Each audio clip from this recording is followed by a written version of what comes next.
Sanibonani bafundi beBhayibheli. Namhlanje sobheka indaba kaSamson ukuthi wayobani uSamson. Oqala okumele sikuveze ukuthi uSamson wayeyijaji lento ekuthiwa umehluleli. He judged Israel for 20 years. So kusho ukuthi ubehlulela. Bekunalento ekuthiwa abahluleli ngalesi sikhathi kwaIsrael. So ukusho ukuthi ngalesikhathi uIsrael esuka eGibhithe eya eKenana ehamba noMoses nakho efakwa uJoshua eKenana. Ngalesikhathi befika eKenana bebengenayo inkosi ngoba vele behamba noMoses bengenayo inkosi endleleni. So mabefika lapha bengakabi nenkosi, uNkulunkulu ubebavusela amajaji leto kuthiwa abahluleli, abantu umuntu oba ileader obekade ba ileader yabo kodwa ewumehluleli engasiyo inkosi.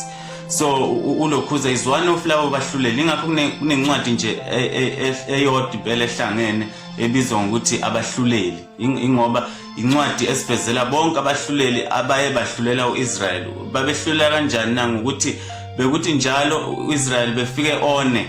Mayisonile uIsrael uNkulunkulu bese bajezisa ngento ethile mhlawumbe ukuthi bevukelwe isizwe esithile sibabuse leso sizwe leso esingabala amaFilisti kakhulukazi.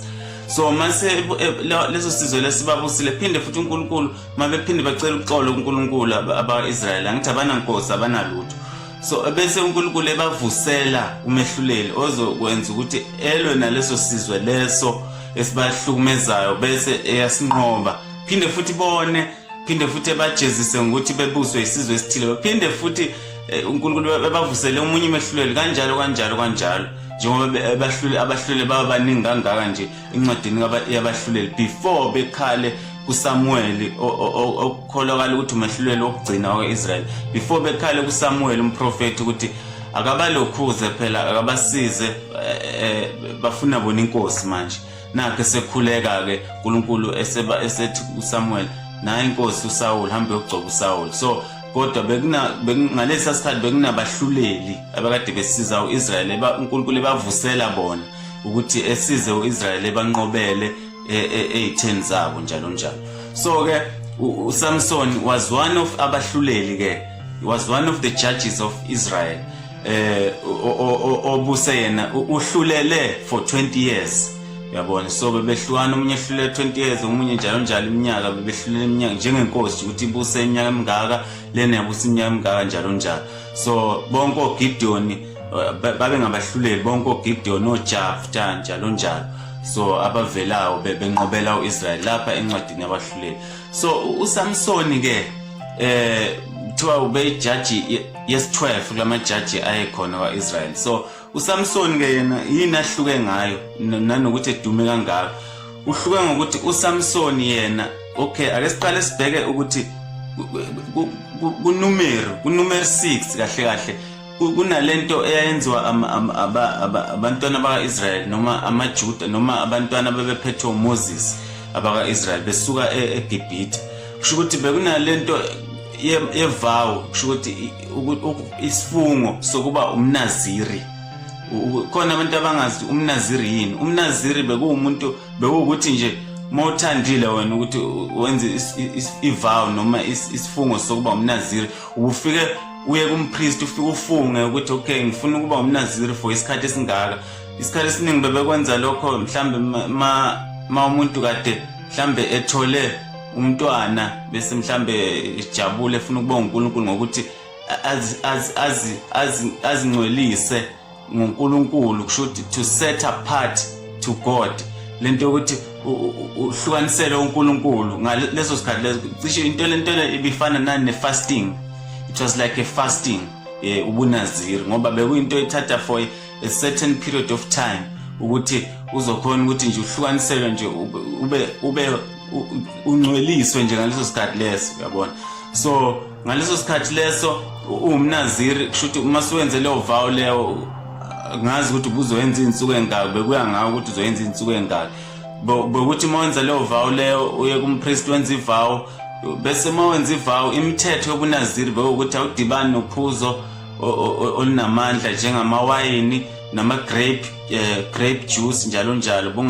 ubungahlangani nalo imvini kahle kahle umvini nje ngisho izihlahla zomvini ubungasondeli kuso isihlahla somvini ubungadli futhi imikhiqizo yemvini noma uphuzo olwenziwe ngomvini so lokhu kuthiwa vine so ke okay ke ubungaphuzi utshwala iwayini umvini njalo njalo ubungasondeli futhi phambi duze kwesidumbu noma besidumbu sesilwane noma isidumbu somuntu ubungasondeli kuso ngaleyo period leyo umnaziri ngaleso sikhathi leso ufunge ngathi ukuthi ube umnaziri ubungasondeli esidunjini so ke muke wasondela usuzingcolisile kulomvini wakho ngiyabona so kuthiwa ngisho bengawa nombaba wakho nombani osondelene naye afe phambi kwakho kungamthinti until eziyongcwatshe ungasondeli nje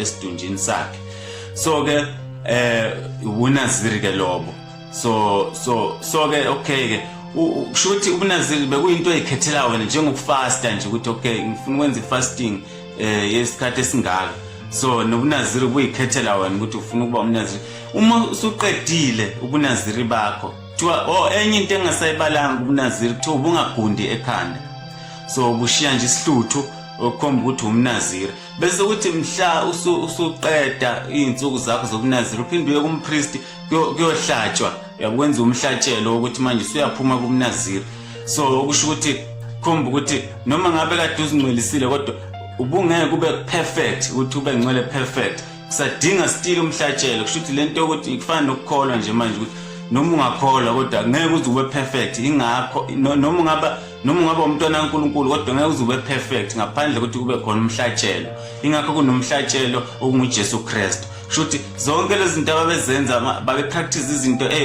ezizumfuziselo kaJesu Kristu kufa kwakhe nokusifela kwakhe negazi lakhe uJesu Kristu ukuthi konke lokwakukhombisa ukuthi akekho umuntu ongaba perfect so ubunaziri lobo kwakumele ukuthi ungaphuzi utshwala ungadli imikhiqizo ye-grape nomvini ungasondele kwisidumbu somuntu noma esesilwane njalo njalo futhi ungagundi ekhanda until uzuqede lezo insuku zakho bese kwenziwa kumhlatshelo kuphothulwa yonke leyo nto bese uyagunda-ke bese ubuye uba normal futhi so okay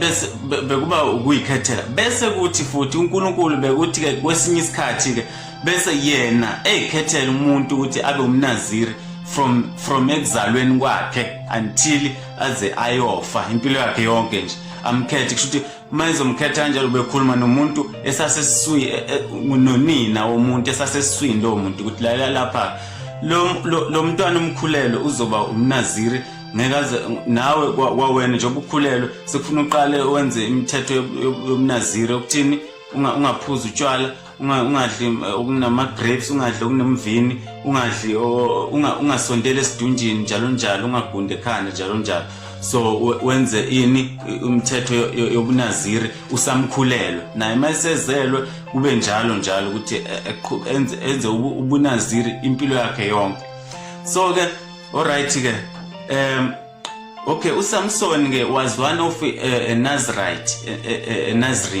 Nazarite yeah so kusho ukuthi ube umnaziri naye uSamson was a Nazarite so from the birth was one of abantu abanaziri from the birth so ke maye umnaziri from the birth uNkulunkulu wayene purpose yokuthi amenze umnaziri ngokuthi amkhethela kungasiki ukuthi uyikhethele ukuthi lokho ukuthi uzalo vele umnaziri ungeke into ozoyenza vele uNkulunkulu wakuphoqa ukuthi ube umnaziri akufananga nomuntu owayikhethele semdala ukuthi okay ngifuna ukuba umnaziri maybe for 1 month or for 2 weeks or for 1 week njalo njalo so but yena kwathiwa akabe umnaziri kusukela ezalwa until aza impilo yakhe nje yonke so kune purpose ke lapho so ngenxa ukuthi ke abantu lapho ke bangaleso sikhathi abantu abangama Israelite kanye nezitha zabo ngamaPhilist bonke bebazi ukuthi ama Israelite anomkhubo ukuthi enze isifungo sokuba umnaziri nje sokuthi ayeke izinto ezithile for isikhathi esithile aphinde angagundi nasekhanda for isikhathi esithile kodwa yayingekho lento ukuthi uma ungagundanga noma umnaziri uba namandla ekhanda, cha yayingekho lonto leyo. So ke but uNkulunkulu wakwenza ngamabomu ukuthi enze uSamson abe umnaziri, enzele ukuthi ekhanda lakhe enweleni ezofaka amandla akhe uNkulunkulu ukuze azokhona ukunqoba amaFilisti engazi ukuthi imfihlo yalowo muntu lo ikuphi, kanti imfihlo isekhanda enweleni. Bona bathatha ukuthi la umnaziri ngoba vela ama-Israelites athanda ukuthi enze ubunaziri. So ke uSamson waba umnaziri ke from the birth, from ukuzalwa kwakhe. Okay, ukuzalwa kwakhe wazalwa ubaba okuthiwa uManowa, lo baba emzala unkosikazi wakhe wayekade engathola abantwana, kwathi esemdala engathola abantwana wayeseke kufika ingelosi yamtshela ukuthi wena uzokhulelwa kodwa ungaphuzi, ungasondele entweni njengelokhuze amavayini, imvini njalo njalo. Kusho ukuthi kwacaca ukuthi lo muntu amkhulelwe ukhulelwe umuntu ozoba umnaziri. Washo futhi wathi naye lo mntwana umkhulelwe mawusumtholile engasondele utshwaleni, engasondele entweni ezimvini njalo njalo. Kwabonakala engabi nempucu futhi ekhanda lakhe. Kwabonakala ukuthi hayi impela lo muntu amkhulelwe uNkulunkulu umkhethile ukuthi abe umnaziri kusukela esizalweni sakhe until ezebe mdala. So ke ilokho ke uNkulunkulu owakwenza kuSamson ukuthi amenze abe umnaziri from ekuzalweni kwakhe, kodwa ezofaka amandla secretly einweleni zakhe. Abantu bengeke bazi ukuthi lo mnaziri lo uhluke ngani kwabanye abanaziri, uhluke ukuthi einweleni zakhe kuzofakwa amandla. Yabona. So ke alright, but mayesekhula uSamson waba namaphutha amaningi, kodwa lawo maphutha lawo uNkulunkulu wayewasebenzisa ngamabomu ukuze ezokwazi ukulwa nezitha zakhe uNkulunkulu. Uyabona. So kusho ukuthi kuyenzeka uNkulunkulu asebenzise iphutha lomuntu ukuthi kufezeke inhloso zakhe, kodwa hayi ngoba lo muntu lo uzomela ayijustify ngalokho ukuthi uright ngoba vele icebo loNkulunkulu liphumelele ngalokho, kodwa uyakujezela lokho ukuthi wenze wrong. Kodwa uNkulunkulu kukho lokho wrong lokho esebenzise leyo chance ukuthi afeze inhloso zakhe na uNkulunkulu. So ke uSamson ke mayekhulile umnaziri wavele wathesiwa nje uSamson wavele wafuna ukuthi ayothatha unkosikazi kumaFilisti izitha zabo. Yabona, esenamandla esekhombisile uNkulunkulu ngaye ukuthi unamandla enweleni, kodwa abantu bengazi ukuthi unamandla enweleni, namaFilisti angakwazi lokho. So abazali bakhe uSamson bamkhuza bathi wayothatha izitha ngoba kwawona umthetho wethu nje thina ama-Israyeli awusivumeli ukuthi siyothatha ezitheni zethu noma siyothatha kwesinye isizwe unkosikazi simthatha khona la kithi kuma-Israyelite.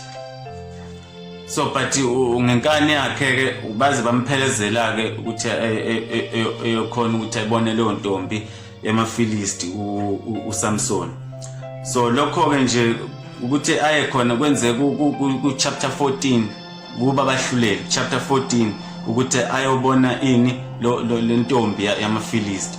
Should endleleni mayobona le ntombi yamaFilisti ku chapter 14 from verse 5 uSamson kusho ukuthi wanqamule endaweni enomvini enezitshalo zomvini, leyo ndawo le inezihlahla zomvini nje eyobona le ntombi. Ngenxa yokuthini ke ngenxa ukuthi uNkulunkulu ivow yobunaziri ayivumi ukuthi usondele kumvini. So uNkulunkulu kwavela ke ibhubesi ingonyama yeza izolwa naye, uyabona uSamson mayelwa naye, kodwa futhi uNkulunkulu waphinde umoya waNkulunkulu wabaphezulu kwakhe wenze njani, wanqoba lelibhubesi, uyabona, walehlula kuthiwa walidwengula kwangathi udwengula nje izinyane lembuzi, uyabona. So walibulala kalula nje lelo bhubesi lelo, ngani ngokuthi unqamule lokhu zenze emvini, yabona.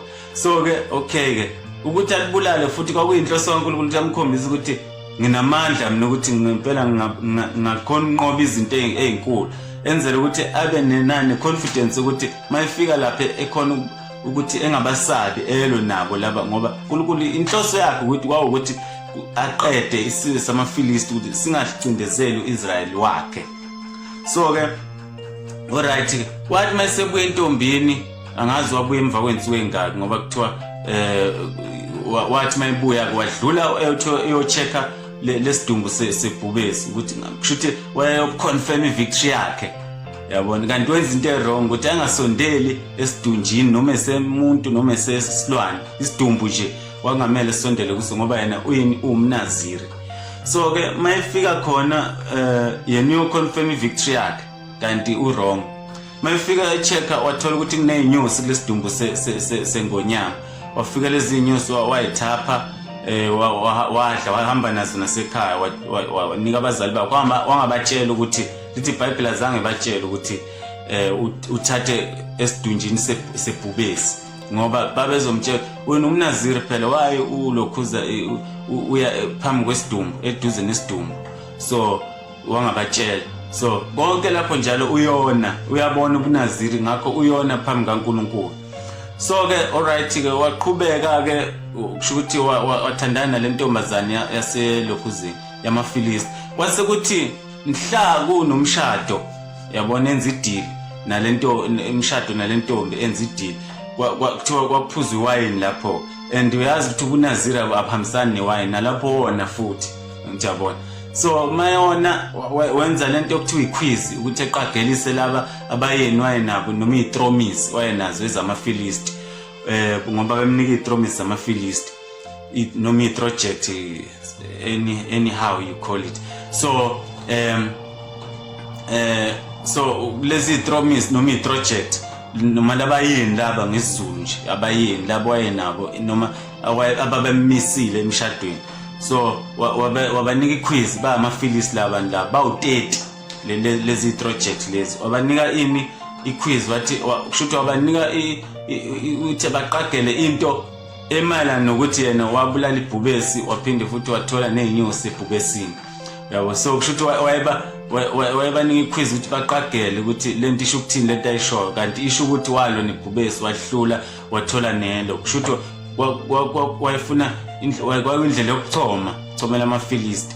So lamaFilisti lawa kushuthi alokho ehluleka ukuphendula aze aya kulo ntombazana ashada naye ngoba naye ayomFilisti athi lawa sitshela ukuthi lo uSamson yini lena asikhwiza ngayo. And then lo ntombazana uSamson wayitshela intombazana ugcina wayitshela ukuthi hayi kahle kahle lento ishibhubesi engalwa nalo kanye nelokhoze nezinyosi. Le ntombazana kushuthi bayicindezela lawo bagcina abatshela iqiniso lawo babuya bathi ke la siyazi ukuthi yini lento esho ngani ibhubesi lelo nezinyosi. So ke and then ke wayese wakwada wabona ukuthi lo ntombazana ubatshela sebayazi lapho wayeselwa nabo thiwa ngaleyo langa wabulala abantu abaningi yabona abawu30 ngaleyo langa wabulala abantu abawu30. So ke and then kusho ukuthi ke kwakuyicebo futhi likaNkulunkulu uthelo lapho ke eba reduce inamba yabo amaFilisti yabona. So ke bafaka abantu lapho ke. So and then ke mayise babulela abantu abawu30 ngaleyo langa lelo ngomshado wahamba ke futhi lapho wabuyela ekhaya and then basala laba banyanya lento ayenzile amaFilisti. Lo mukhwe kaSamson wathatha bakushibadiwana namaFilisti bathatha le ntombazana le uyinike omunye walabayeni abawu30 okade bammisile umFilisti. Thatha le ntombi unike uganisele omunye la kulabangani wayenabo. So lokho kwamnyanyisa futhi uSamson mayefika ukuthi hawu kanti seninikeze unkosikazi wami senimnikeze omunye umuntu yabona. So wathi ngeke nginiyele for lokho. So nalo uNkulunkulu kwakuyiplan yakhe ukuthi benze lokho ukuze anyanye abuye azoyiphindisela. Ngasikhathi eyiphindisela bareduceka njalo ngiyabona amaFilisti. Icebo likaNkulunkulu le wabuya nangempela shuthi mayibuya wabuya wazoshisa crops wazoshisa yonke into izitshalo zabo emasimini abo washisa emasimini washisa shuthi ukushisa kwakhe izitshalo uNkulunkulu kwakuyiplan yakhe ukuthi umnotho i-economy yamaFilisti nayo ifadalana ngoba umnotho kahle kahle wezwe noma iliphi uselokhuzeni usemasimini kahle kahle. So ke destroy wonke amasimo washisa ngomlilo and then ke emva kwalokho ke kwase kuthi ke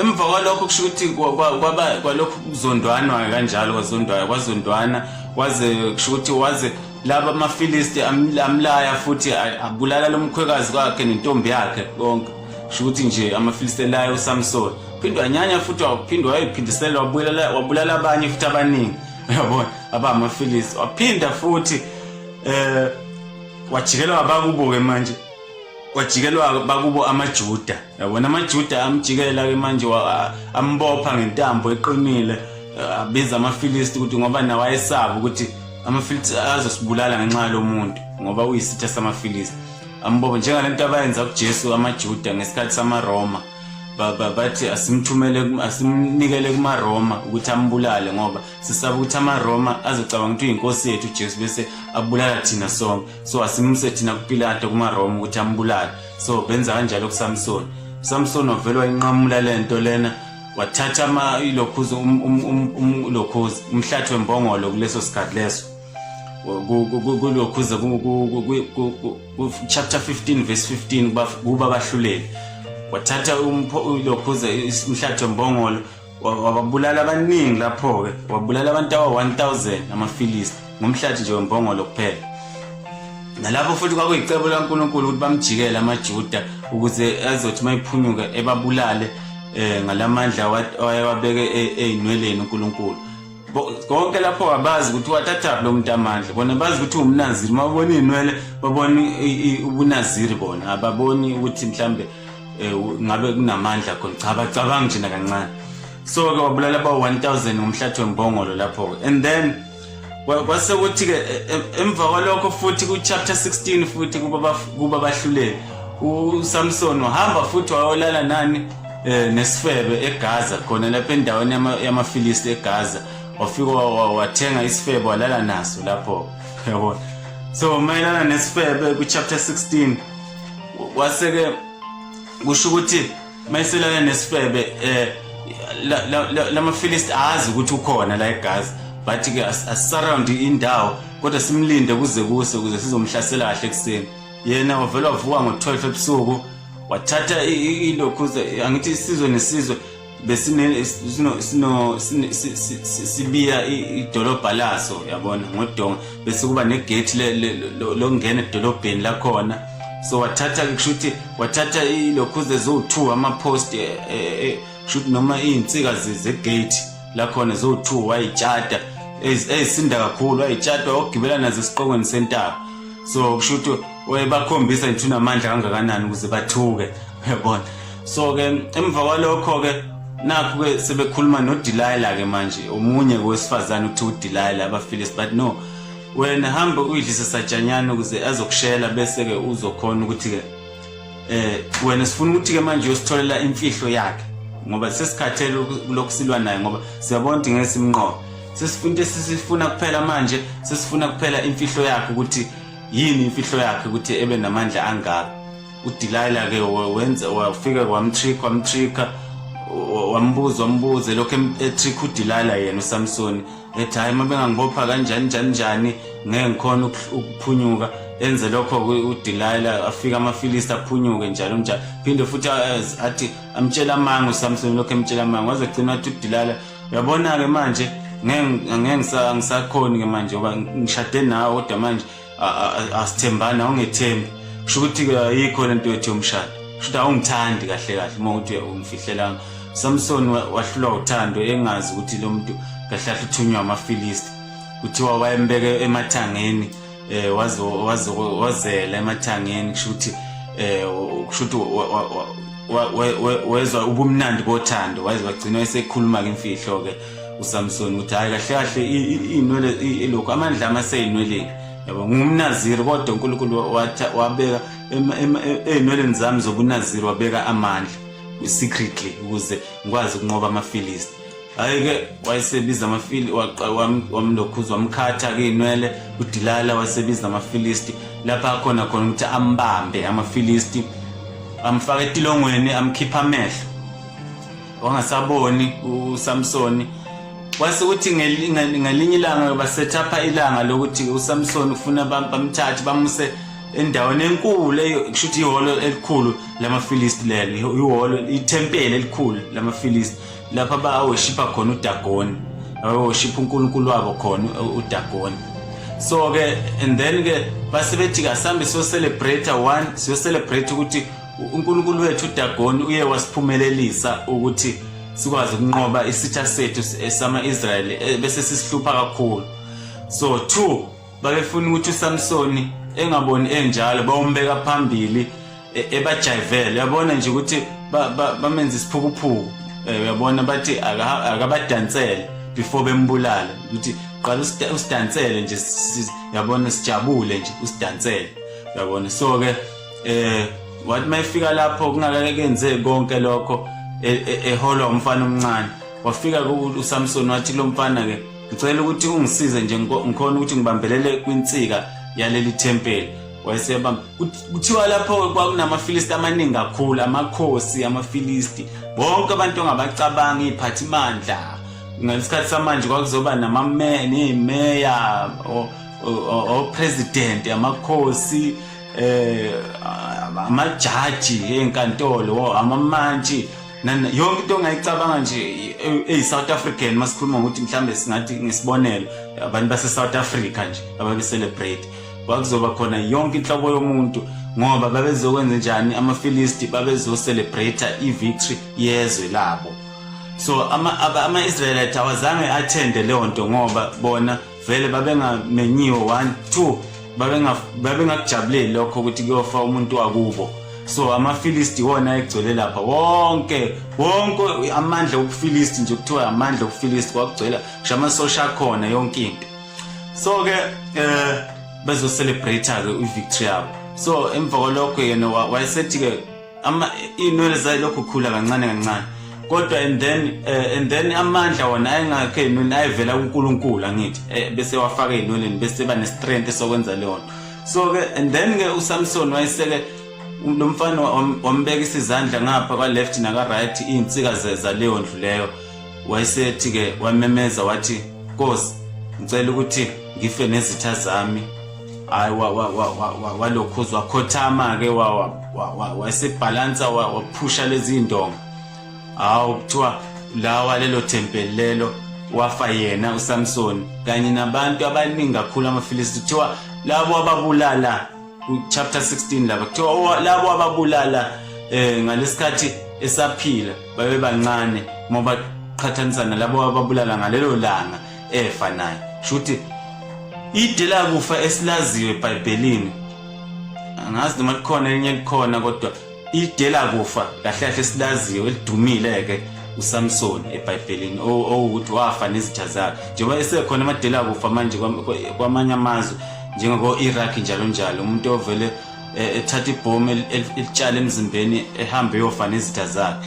So uSamson was one of idela kufa eBhayibhelini esilaziwe.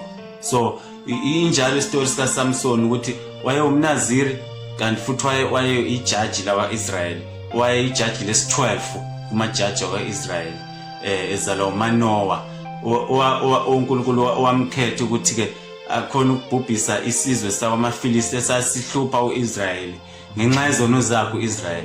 So egameni lenkosi lethu Jesu Kristu bekuyilokho ukuthi impilo nje kaSamson ukuthi wayobani nokuthi understand ubuNaziri ukuthi ukungagundi kwakhe ekhanda kwakusho ukuthini kahle kwakuyinto umuntu ayenza ayikhethela yena ukuthi ayenze for isikhashana esithile esincane bese yalokhuze bese iphinde futhi ebreaka ubuNaziri njenge-fasting.